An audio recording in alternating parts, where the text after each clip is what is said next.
Welcome to Being Boss, a podcast for creatives, business owners, and entrepreneurs who want to take control of their work and live life on their own terms.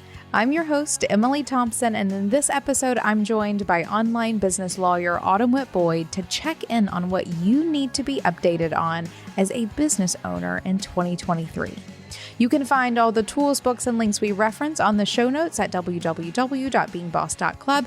And if you like this episode, be sure to subscribe to this show and share us with a friend.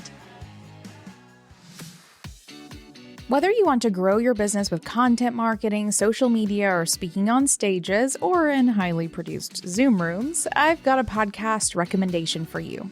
Cue up an episode of The Shine Online, hosted by Natasha Samuel, brought to you by the HubSpot Podcast Network, the audio destination for business professionals.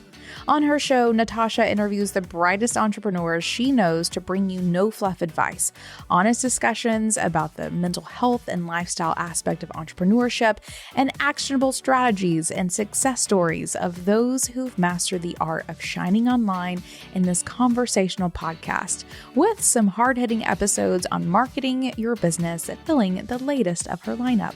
Give it a search and listen to The Shine Online wherever you get your podcasts. Witt Boyd is a lawyer who helps million-dollar coaches and online business owners build sustainable, profitable companies. She provides sophisticated legal guidance with copyright and trademark protection, contracts, team building, and problem solving. Along with her team at the AWB firm, she loves helping online educators, courses, memberships, and digital products grow their dream business with approachable advice and the right legal protections at the right time. The AWB firm also offers customizable contract templates that are quick and easy to complete and cost a fraction of working one-on-one with a lawyer. You can find Autumn in Chattanooga, Tennessee, hanging out with her 3 kids and husband, reading a good book or sipping a glass of champagne before bedtime. Autumn has been a regular here on the Being Boss show over the years, and if you'd like to hear more about her, you can go check out the following episodes, all of which are found in our show notes at beingboss.club. She has been a guest on episode number 72, 236, 252, 285, and 317. Hi, Autumn. Welcome back. Hi, Emily. It's good to see your face. It's so good to see your face. I feel like we have to give like a cocktail hour update. We finally did it. Now it takes an act of Congress. It does. We've got sick people. We've got just stuff going on. Always but something. We did it. We had the drinks. It was lovely. Yes. Yeah. So if this is the first time you've heard Autumn here on the show, Autumn is local to me. She's actually just down the street from me today. I thought we maybe could do this in person, and I was like, that is too many things. We have to move all of our stuff. Too many things. So we're just going to record remotely, but very nearby. And we like to have drinks together occasionally. And it's not the only thing we do together. No, that's not the only thing. But isn't it? Sometimes there's food. Actually, there's always food involved. Food. Yes. But over the past couple of years, yes. Indeed. Over the past couple of years, so it's been a little difficult because of obvious reasons. And this year there was a couple things that happened along the way, but we got together for our annual end of the year. It's usually the last couple days of work we get together for cocktails. We have a nice clink and it's like, cheers, we did it again. And it's become one of my favorite annual traditions. And I just need everyone to know that it happened. Well, and it was especially special this year because I had a big milestone in my business that I realized that day. And it was so fun to celebrate with you in person. Yeah. And what was that milestone? Do you want to share? I can. Yeah. We hit $1 million in revenue last year at the AWB firm for 2022. Yeah.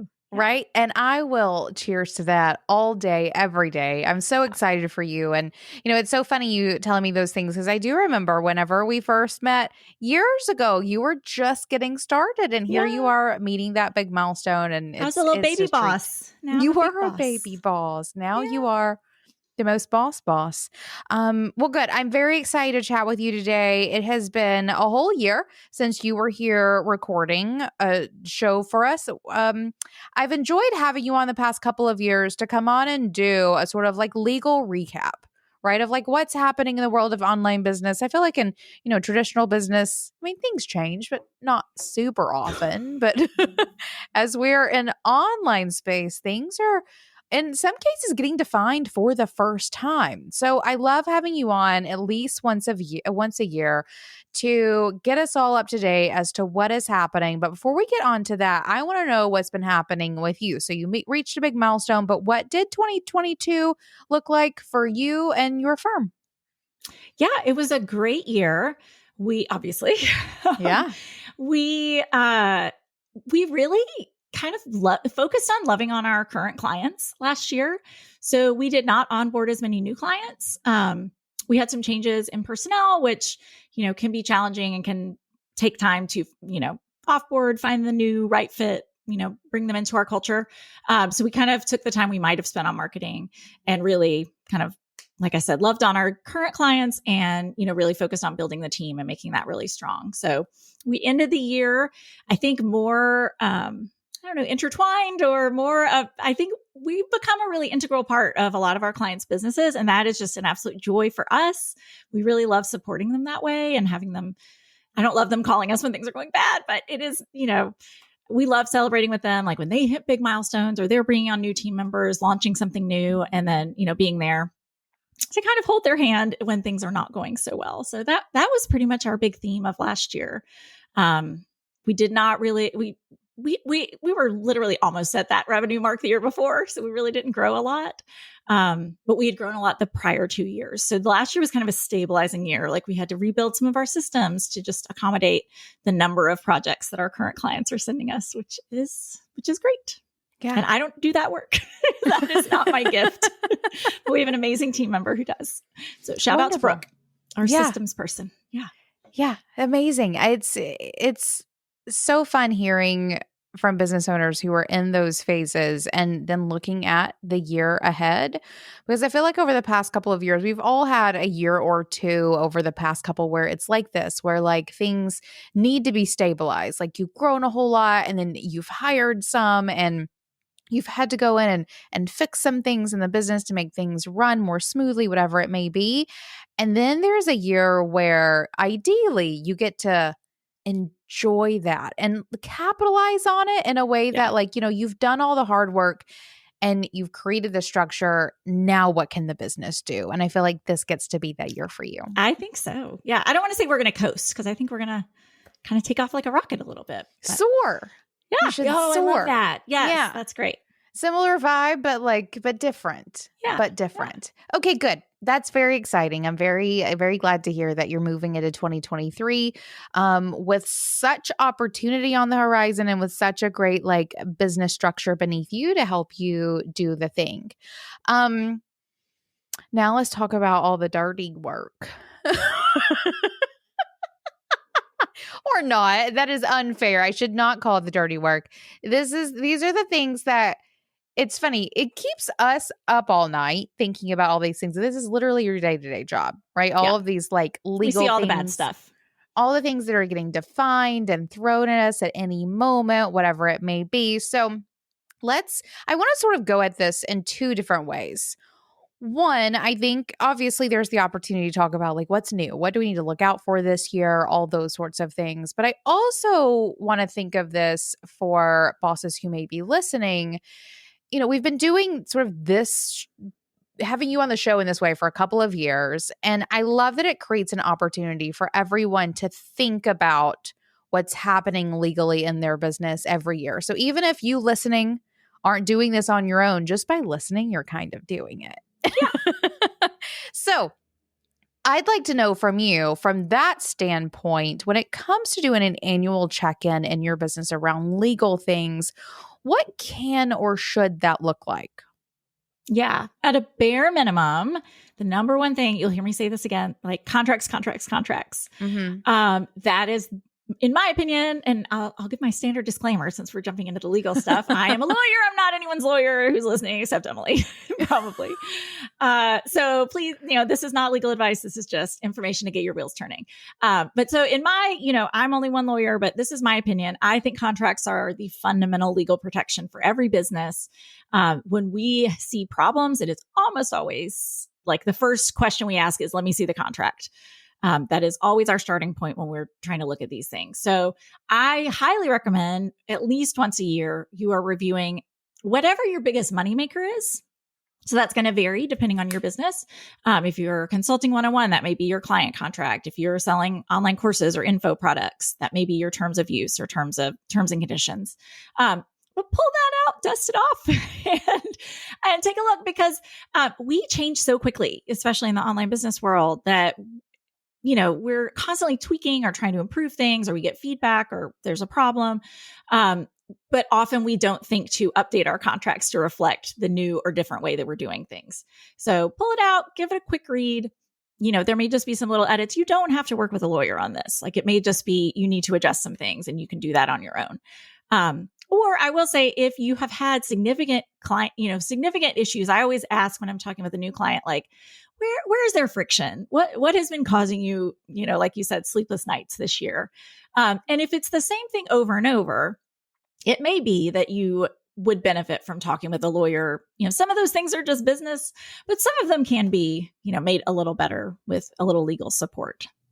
Yeah. I couldn't tell you how many times I've gone back and looked at contracts that I've been using for, a year plus, and I read it and I'm like, oh, I forgot it said all of these things, or that thing that kept coming up was something that was actually defined in the contract. So I think, like, yes, looking at it through the lens of like, what do I need to change, but also just update yourself on what your own terms and conditions are. Yeah, like, I said I could charge a late fee. I've been having a lot of late payments. Yeah. Maybe I should start doing that. Yes, exactly. Could be as simple as that. Yeah. So, okay, reading contracts, that's perfect. What about website terms and conditions? Is that one that we really should be looking at every year? I have great news for you. Those are basically set it and forget it.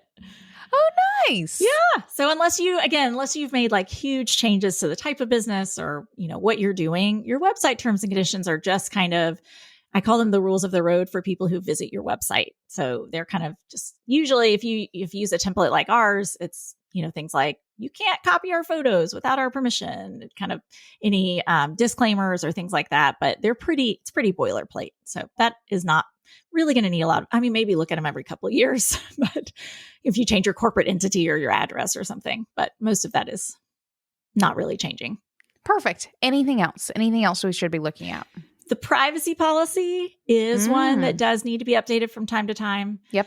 So I know we'll hit on that a little bit later in our agenda, but especially if you haven't updated yours since before 2018, which was when there was a big change in the EU and the UK called GDPR, that you definitely need to do a little updating. Again, that would make me make a face.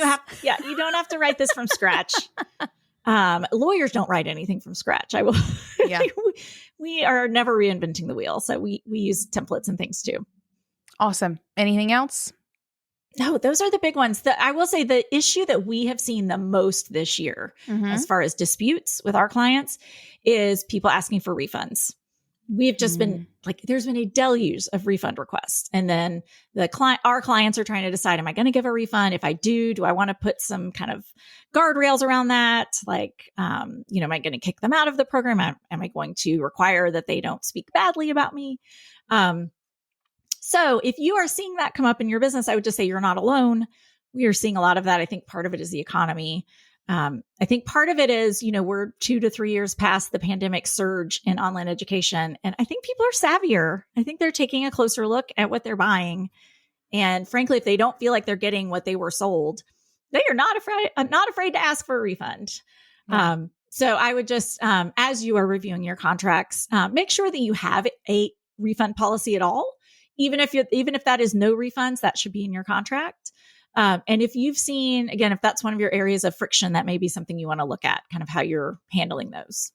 Awesome. Great tips. Then everyone, that's a small to-do list for you, right? It's very short. If you haven't done these things for yourself yet, go refresh yourself on a couple of things, make some edits as you can, and you will be more legally ready to slide further into this year. To soar in 2023. As needed. as needed. Perfect. Then let's get into sort of what's happening these days, or what is new, what we need to be touching base on. I will never forget, you brought up GDPR a few minutes ago. I will never forget that spring. Like there was I have PTSD. Yeah. Same.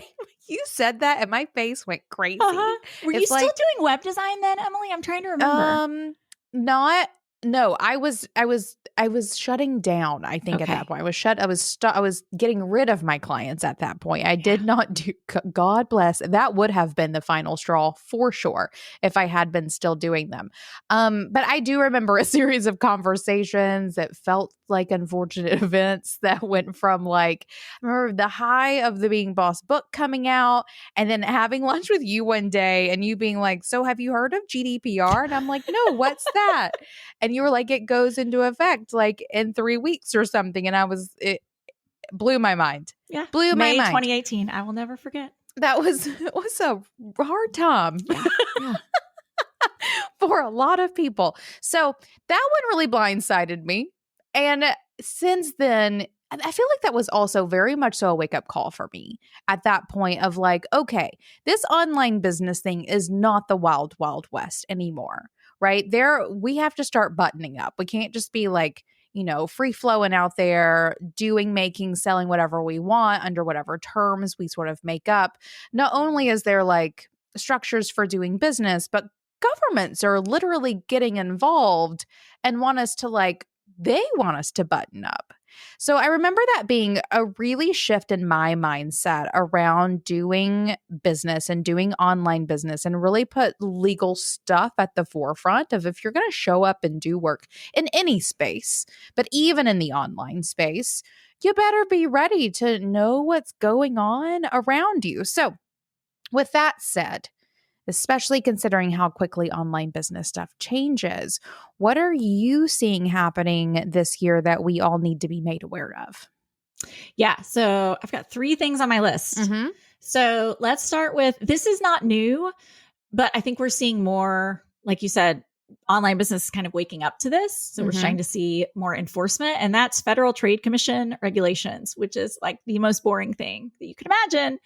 But this is basically, think of truth in advertising. Yeah. So this is not new. There's been laws on the books and regulations for a long time. Basically, you're not allowed to lie to people in your sales and marketing activities. You can't sell snake oil anymore? You're not supposed to.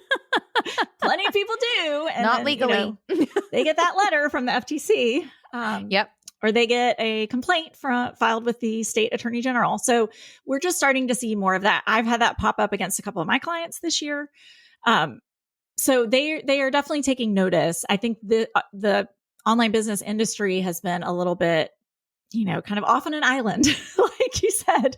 Nobody's really been paying attention, but it's grown a lot.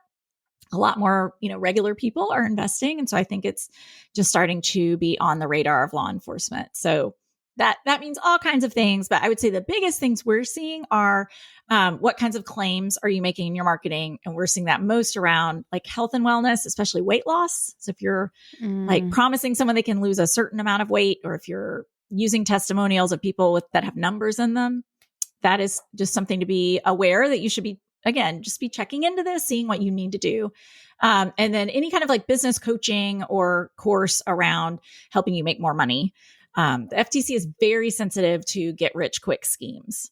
And I know none of us think that we are doing that, but I've been like paying attention to some of the decisions that have been coming out. There was a housewife who is being sentenced, who pled guilty to some crimes involving a get rich quick scheme. And you're like, that is crazy. But then you look at it and you're like, oh, that's not that different than a lot of the things I'm seeing. Yeah. So just, again, be aware that there are rules around this stuff. And I think for a long time, people have been kind of acting like they can do whatever they want. And those chickens are coming home to roost a little bit. Indeed. And they're bringing some friends with them, it sounds like. Okay. It is, yeah. I have a couple of questions around this because this is a big one. I've been seeing some of these things as well. And it is just generally time. I mean, we all fancy ourselves sales copywriters at some point, but if we don't know how it works, like in the real world, because isn't it also kind of fun that online world is now becoming more of the real world? Like we're not just operating on the fringes. I know. I used to always say like in my little corner of the internet. Well, it's like, it's gotten to be a lot bigger corner. Yeah, for sure. But what does this actually look like? You mentioned health and wellness. You mentioned testimonials. Are you talking sales pages? Are you talking email marketing? Are you talking social media? Like, where are you seeing this happen the most? All of the above. Yeah. The more public facing ones are obviously the ones that are going to get more attention. So social media posts, any paid traffic, paid ads. The emails are usually a little more behind the scenes, but yeah, sales pages certainly as well.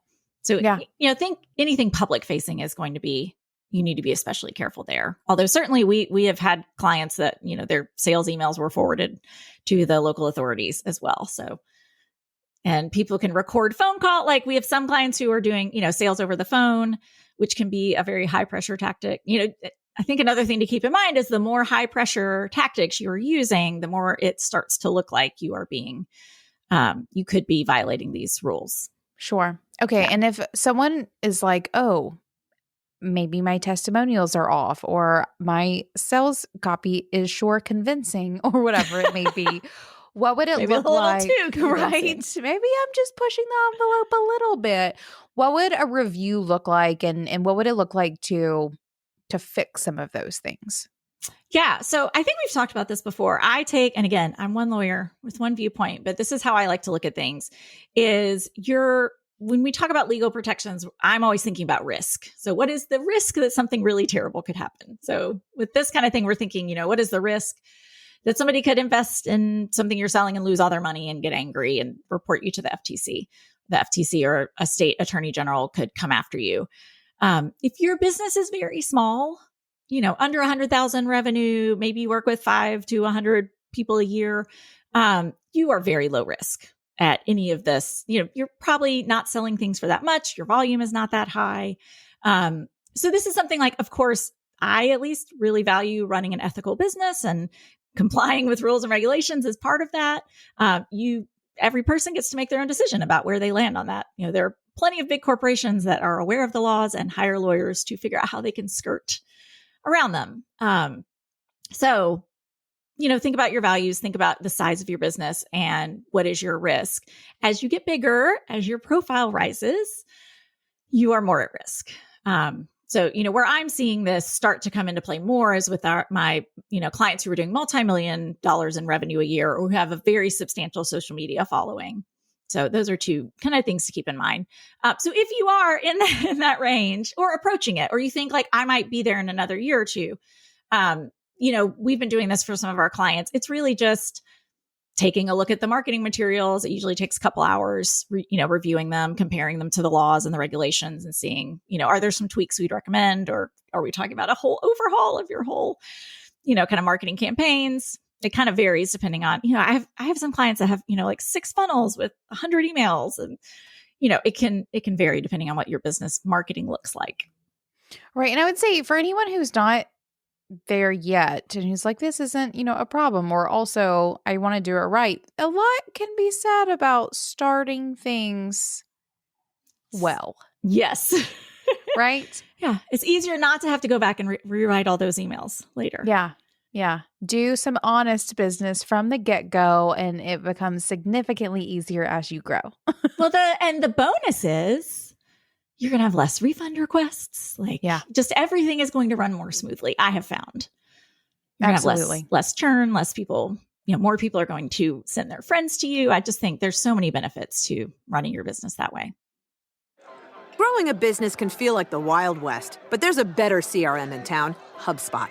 HubSpot CRM keeps all your teams on the same page, so you can spend less time managing your software and more time connecting with your customers. When you hitch your wagon to HubSpot CRM, your marketing, sales, operations, and service teams all have access to the same data. Sales teams won't miss out on qualified leads, and marketing teams know where best to promote their offers. That's how the Wild West is won. Learn more at HubSpot.com. HubSpot. Grow better. So FTC breathing down our necks is one, as they should, and as they should, honestly. They're here to protect the customers. So Indeed. They're doing their job. Indeed. So FTC is one. What is another of your 3?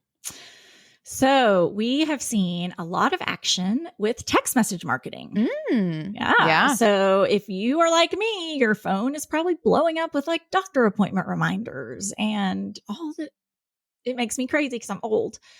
And I'm like, I just wish you would not text me because it feels like a to-do item that I have to look at it. Yep. I don't know. I kind of hate texts. I know lots of people love them. And they're very effective in marketing. So we are seeing more and more businesses use them, especially online businesses. I don't know about you, Emily. We're seeing them for like webinar signups or reminders. Okay. People are using them, like I mentioned, for doctor's appointments. For, if you are booking a one-on-one call with someone, sending them a reminder, a lot of that. And then also just, as you would as in the past, or even currently, you might run an email campaign. People are running text message campaigns. So they may have like a whole sequence of sales texts that they are sending because, the email inbox is more crowded and the text inbox is not yet. So, there are, it turns out, many, many rules around how you are allowed to send people texts. And the platforms that are allowing you to send texts are not telling anyone about that, which I kind of understand because it's not their job to be your lawyer. But I also feel like they're kind of doing a disservice by not even like ringing the alarm bell at all. Because, and I pulled this, we'd written a memo on this. If the law at issue is called the Telephone Consumer Protection Act. It's not a new law, but it's kind of new that it's been applied to text messages. The TCPA, if someone sues you, if you do this wrong, a consumer can sue you. Their damages are a minimum of $500 per text. So consider like I have a client that has like a 35 text sequence. $500 per text, $1,500 if they find that your actions were willful. So basically, like if you knew you were doing this the wrong way and you did it anyway. So that the damages are really high, 35 times 500. I am bad at math, but that's a lot of money. The other thing is these are being filed as class actions. So the plaintiff's lawyers know that, if they find Sally who got your texts and didn't sign up for them, there's probably lots of Sallys out there that you're probably not doing this in an isolated manner.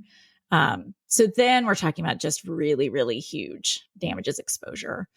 And there are basically professional plaintiffs. A plaintiff is a person who brings a lawsuit, who's suing someone. So there's basically professional plaintiffs who figured out that they can earn money doing this. So they are signing up for things. They are trying to find people who are doing it the wrong way so that they can get the texts and then file the lawsuit. So it is, yeah, we have had some clients who have, it feels like entrapment. It feels really gross, but there is no defense under this law. So it's like, if you do it the wrong way, it's kind of too bad. So this is one of those areas that I just want to, again, kind of ring the alarm bell because the text message platforms are not doing that. Just so that people know that this is a higher risk activity if in your business. So I just want people to go in eyes wide open. You may still decide that you want to do text messaging if it's really effective, but there is a lot of legal compliance. I'm not going to go into, unless you really want to, I'm not going to go into all the rules. But this is definitely an area where I would recommend consulting with a lawyer because there's internal procedures and documentation you have to do. It's not super hard, but it's just kind of annoying. I would not trust an online checklist. Yeah, right. I think we should probably schedule a chat. Because I literally finalized some graphics today for adding text message marketing to Almanac's newsletter stuff. Can't wait.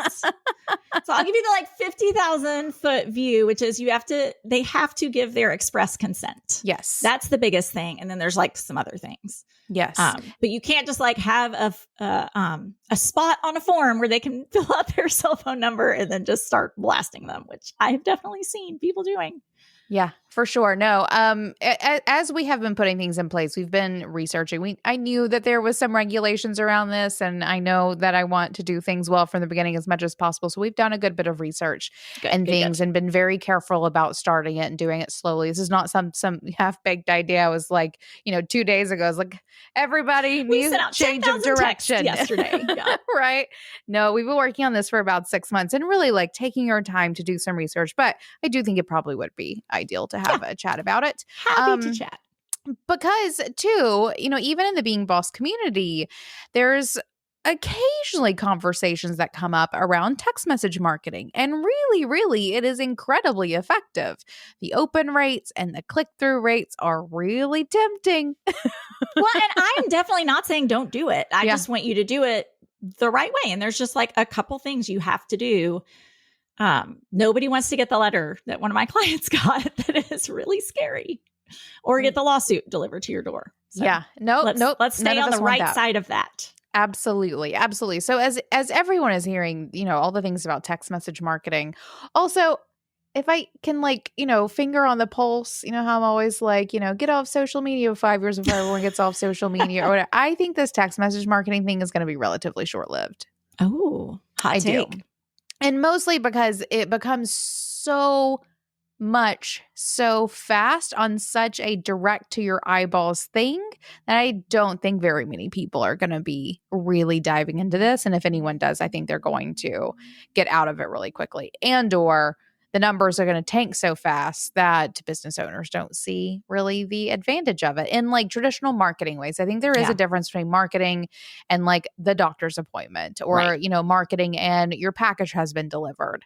But I do think I'm interested to see, but my inkling is that for marketing, it's going to be relatively short-lived. I'd be curious. It's been used hugely in political campaigns. Yeah. Oh, so doesn't that make everybody feel gross? Never give your cell phone number to a political campaign. No, absolutely not. I got a scam thing yesterday that I had a fraudulent charge on my bank. And I immediately went to David and was like, David, I got his text message. I looked at it another second. I was like, but it looks funny. Yeah.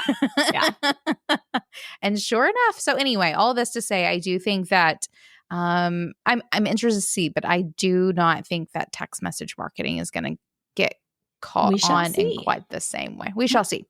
Okay. Text marketing. If anyone is already doing it, check yourself. Yeah. Right. If you are thinking about doing it, learn everything you need to know before implementing it. And if you're like, that's not even for me, I love that for you. Yeah. What is the last of your three? My last three, there is California. It's just the gift that keeps on giving. So our friends in California last year, it's like full employment for lawyers in California. I bet. Yeah. So they passed a new law. It's called the California Auto Renewal Law. We call it ARL. Mm-hmm. So this is meant to help the problem that I myself have faced, where you sign up for a subscription, either for software or, I signed up for Rent the Runway several years ago, and I could not cancel it. I had to call and wait on hold for an hour and a half. It was a huge pain in the, what. So this law has very strict requirements now. And if you're doing business anywhere, you're probably doing business in California. So it pretty much applies everywhere. But this is for paid subscriptions that renew automatically. So I just want to point out, it's not for payment plans that have a start date and an end date, and you're kind of splitting up the payments. Those seem like subscriptions, but they're really not. It is for, think of your Hulu subscription or, Netflix. You're paying every month. Every month it just keeps on rolling. You get charged until you tell them to stop. So the big thing there is there's some new rules about the notice you have to give on the front end. So we've been helping some of our clients just make sure their sales pages and checkout pages are compliant. And then there's also some rules about how easy you have to make it to cancel.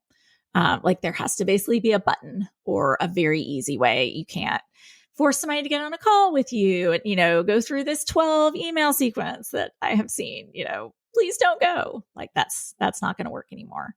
And this is another one where there is a consumer right to action. So if you, Emily, try to cancel and you can't, you can file a lawsuit and you can get pretty big damages. So it's just another one of those that it's going to start being a problem for more and more businesses. So, but again, we should make it easy for people to end their relationship with us if they don't like it. Indeed. That's what I think it's sort of two-pronged, right? One of them is don't do skeezy things. Right. Number one. That could be the theme of this episode. Indeed. Don't do skeezy things. Number two is a tech thing, because sometimes you're not meaning to be skeezy, right? But the button is hard to find, and you bought a template that was not great designed for user experience, or you're using a piece of technology that you're not familiar with and you don't know how to make that button more visible or whatever it may be, get your tech right as well so that you aren't inadvertently being skeezy. Yeah. Yeah. And I think this is going to be like GDPR. Sorry to say it again, but like now, a lot of website builders will have like a GDPR compliant privacy policy built in. And all you have to do is like click a button. I think it's going to become like that, where templates are going to start becoming compliant with this because it's going to be very widespread. So that's the good news. Funny? Isn't that funny? I remember selling website templates back in the day, and there was does it have an about page, a cart button? Yeah, we'll see. The bar was low. We're all doing our best. Yeah. Right. But these days, like I look forward to the day as someone who buys website templates, even to, looking at a template and seeing the list of compliances that it meets. Like it is GDPR compliant. It is this thing compliant. It like is just generally California compliant. Because let's face it, if it's California compliant, it's You're probably good. compliant everywhere other than like Denmark. I don't even know. So I'm glad to see these things happening as someone who came from the Wild West. Watching everything be buttoned up a little bit makes me more confident in doing business with others online in the same way that I hope my customers are comfortable doing business with me online. Hear, hear. Love it. Okay. So those are 3 really big ones. And those are like already happening. Yeah. Yeah. Yeah. Those are not TBD. Those are real rolling right now. Yeah. Okay. Do you see anything coming down the pipeline? Well, so we have like data and privacy on our list to talk about. I'm not going to get political, but I don't think this Congress is going to get anything done. So, for years, there's been talk of basically a US GDPR because our rules are so much more lax than the EU and the UK, but I just don't think it's a priority. So I don't really see that changing. Although, you never know. There might be another Facebook, huge data breach, and maybe that changes. But I think short of, some sort of event, some sort of catastrophe that pushes, I don't think that's going to happen anytime soon. And what would this entail? Like, is it pretty much the U.S. version of GDPR, or does it encompass other things? Who knows what it would look like in practice? There's lots of proposals that are floating around. But right now, I could buy a list from you and send them emails or call them. You don't have to keep your customers' data private in the United States. All you have to do is basically tell them what you're doing, and nobody reads that. Sure. You don't have to give notice when someone gives you their email about what kind of emails you're going to send them or kind of what they're signing up for. You can opt people in automatically. I feel like every time I buy something online, I get put on a list, even though I never check that box. That is allowed in the US. So, there's a lot of things that just would not fly under GDPR, which has much more. They just kind of allow people to control their data a lot more than we do here. Yeah. We're basically for sale in the United States. Capitalism. Yeah. It's great. Capitalism. That's super interesting. My finger is not on the pulse of most of those things. That's why I've got you. But that is really fascinating. And I think, maybe it doesn't happen quickly. I hope nothing crazy happens, but I do feel like the world is just sort of primed for those sorts of things to happen. Even with GDPR, I feel like there was maybe a 2-year phase-in period. Like there was a lot of notice because there were so many big changes that had to be made both technologically and just, kind of staffing up people to handle it. Yeah. So Noted. It wouldn't be overnight, but we'll see. It felt like it was overnight last time. Anything else you see coming down the pipeline that I just want like legal gossip is basically legal all this gossip. I'm trying to think. We are seeing, we had cybersecurity on our list as well. Mm-hmm. This is not really legal, but we've had a lot of clients with like identity theft, scams, and our clients are really tech savvy. And so some of them have been taken advantage of in scams, been either with phishing or hacking into their email and redirecting payments. So just be really careful if anyone is like sending you a new bank account number to redirect. Even with your team members, like I would just, never accept any of that kind of stuff over email. Make sure you have a phone call. Voice confirm is ideal. We just got I think we're just going to have to be a lot more careful moving forward because the scammers have gotten so good. Yeah. I can second this. I haven't had any personal experiences, knock on wood. But I definitely know of a couple of people who have, and it is always like, it seems so innocent when it happens. They get an email that's like, oh, sorry, like this invoice is overdue. Like, click here to pay. And they're like, oh, they've like, and they can mask the email. Like, it looks very legit. It does. One of my clients was taken advantage of, and it was like in a reply to an email thread. So it was like, it did not come out of nowhere. It was so sneaky. So yeah. Oh yeah. Terrifying. Be careful where you send your money. Indeed. Indeed. And I think that even goes back to like having processes, right? Like I was talking to someone the other day who was talking about their sort of accounts person on their team and just how buttoned up they are, right? With like, they're not sending money to anybody without like the right password, whatever. Which I think is smart these days. Just sort of flippantly sending money around is not how we do business online anymore. We make sure that is buttoned up or you're going to get scammed real easy. Yeah. And there's no recourse. Like when that money's gone, it's gone. I mean, you have maybe like 24 or 48 hours to try and get it back, but it's gone real quick. Usually by the time you notice it. For sure. Yeah. Okay. Anything I don't want to end on a womp womps. Right. But what does a good legal note look like? I would say on the plus side, we are seeing, like, especially after maybe having a couple of these things happen, getting burned by, a contractor who leaves and, takes things they shouldn't, or, starts going after your clients or any of things like that. We are seeing, businesses kind of putting on their big girl panties and growing up a little bit. So, and I think that's been a theme of our conversation. We're not in the wild, wild west anymore. And if you're acting like it, you're not going to have the kind of sustainable business that I think most of us want. Yeah. I think we're out of that, like, earn $1 million in a year and then go live on a beach. Right. You can't really do that anymore. High five to the dozen or so of those of you who did in that. 2013, but the rest of us, the rest of us are going to sit here and do business sustainably, and responsibly. And I think that's really sort of the big feeling that I'm getting from this is like, this is a lot. But I also run a brick and mortar store, so I know what it means to be up to the fire codes. And like, I know what it's like. Your sales tax remittances, like, they will come put a chain around your door. Yeah, they will will not pay those. Like, it is no joke. Right. So I have long been in like an area of business where you just follow rules that are there. And it was fun to do business in a realm where there were no rules kind of for a little while. But it does make me feel generally better that rules are being put in place, because not only does it protect, our customers, it really protects us as well, because we are also like, I'm also buying things from people on the internet and I'm doing business in that way.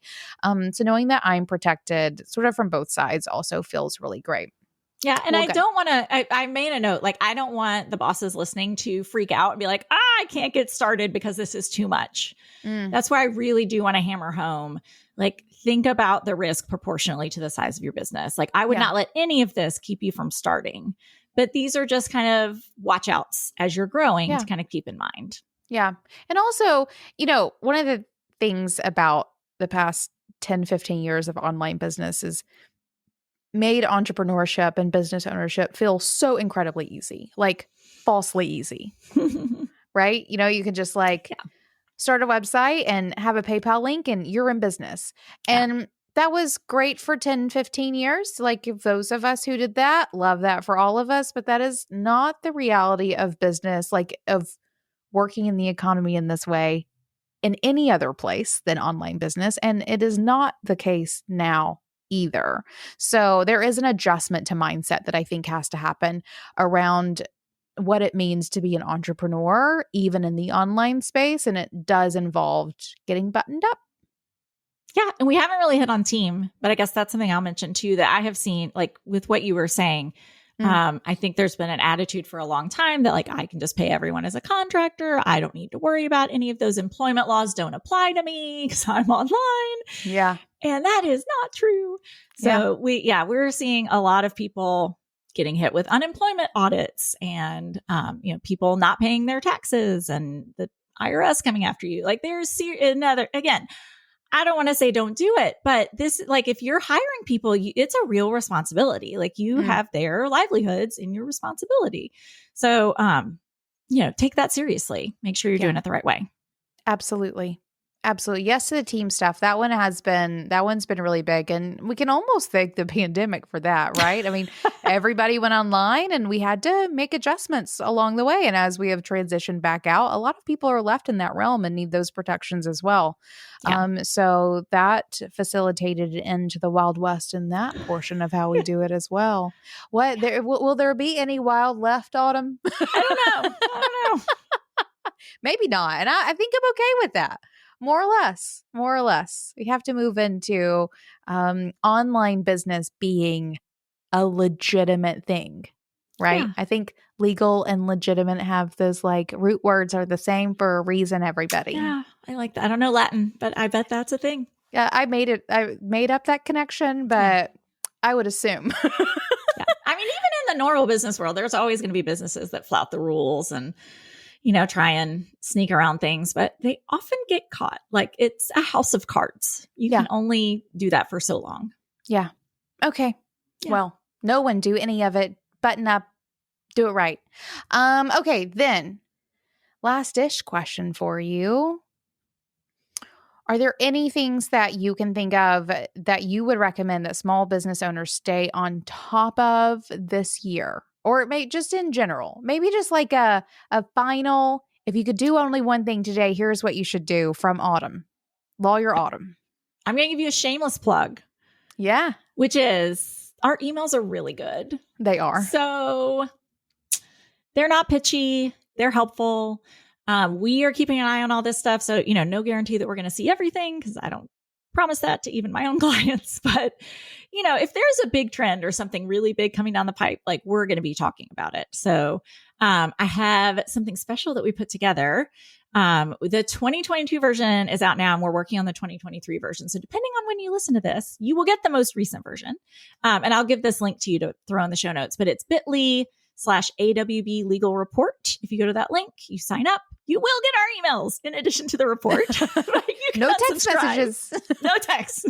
You can unsubscribe at any time if you don't like them.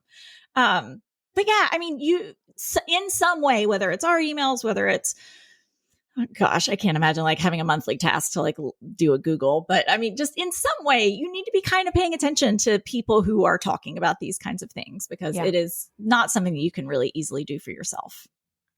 So outsource it to some other people who are staying on top of things. For sure. I will say that I'm not a social media consumer. It's been a long time. Well, all the things. However, during early pandemic, when you were following all that PPP stuff and really just like sharing and updating and all the things in the way that you best do was so helpful. And everybody, it was free. It was absolutely free. And so, hopefully you don't have to go into anything like you had to go into that ever again. No, please.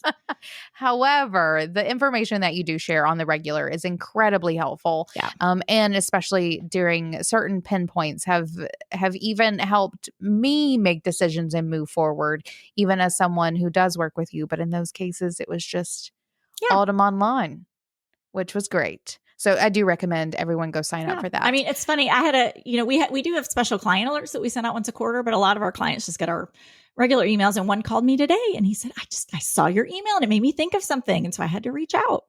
So, my big goal with the law firm is to help people avoid making expensive mistakes.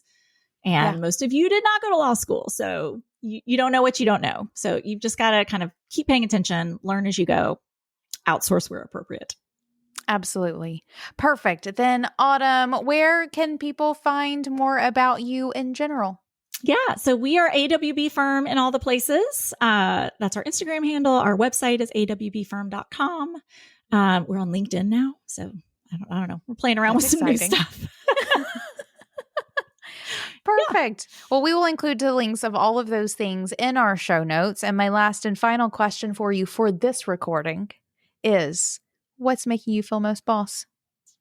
I have to say, so I've started like dressing again after the pandemic. Yes. It's still definitely leggings on the bottom, but I've been like buying some new fun outfits and just like feeling a little more put together. Yeah. Makes me feel boss to be in like a nice, well-fitting, stylish outfit. Oh, so I hope you're enjoying beautiful. Today's blouse. I do. It is gorgeous. Very colorful. You have jewelry on, like yes. from, the bust, like the bust up, shoulder up. Beautiful. Who needs to know that you are wearing leggings and probably house shoes under that desk? Tennis shoes today, but I do keep slippers at the office. Yeah. Same. I will say I have also been dressing up, like now that I'm working here in North Shore as well. And I have to like drive to work most days, which is kind of crazy. Also putting on clothes, and like I even find myself going to bed at night thinking about the outfit I want to wear the next day. I sometimes will like play around with different combinations. Yes. Haven't done it in a while. I know. Same. I'm glad that you're enjoying that. And I'm glad that that's your answer to this. And then I will also just say, ditto, me too. Love it. All right, boss, because you're here, I know you want to be a better creative business owner, which means I've got something for you. Each week, the team at Being Boss is scouring the news, the best entrepreneurial publications, and updates and releases of the apps and tools that run our businesses, and is curating it all into a weekly email that delivers the must-know tips and tactics in the realms of mindset, money, and productivity.